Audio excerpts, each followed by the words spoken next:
everybody. Ivan and I are going to talk about cognitive approaches. Cognitive approaches to grammar are theories of grammar that relate grammar to mental processes and structure in human cognition. While Chomsky's theory of generative grammar are the most influential in most areas of linguistics, other theories also deal with the cognitive aspects of grammar.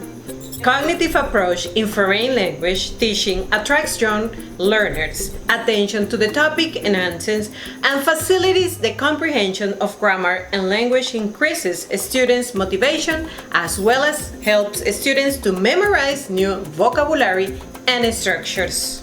What is a cognitive approach?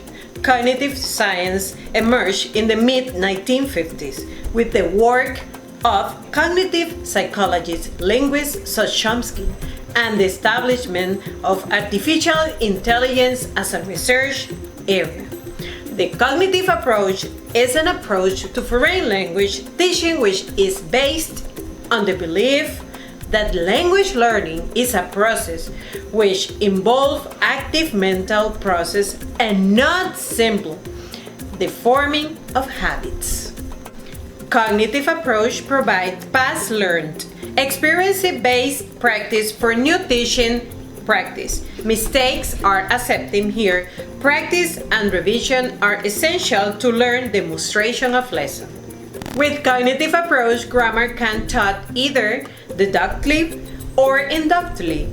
Reading and writing are as important as speaking and listening. Vocabulary is important again, especially for intermediate and advanced learners.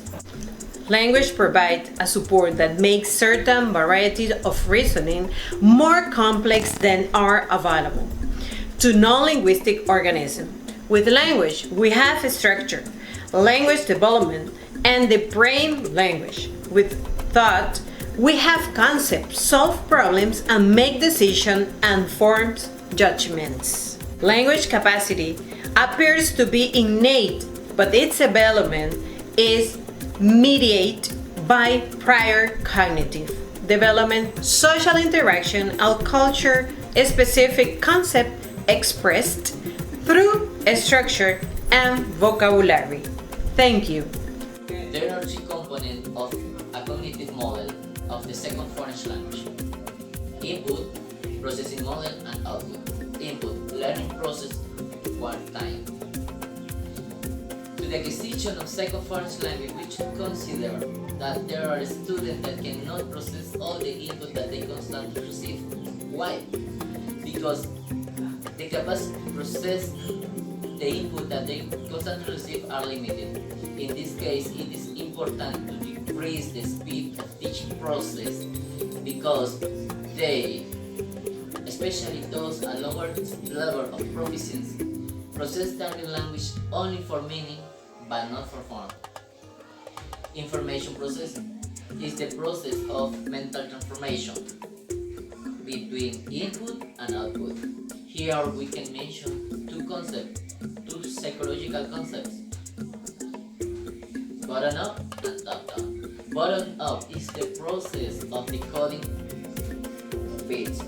For example, if I am learning a second foreign language and I want to listen to music but I don't know the letter of the music, I am going to look for specific word, for specific vocabulary in order to get the idea of the song.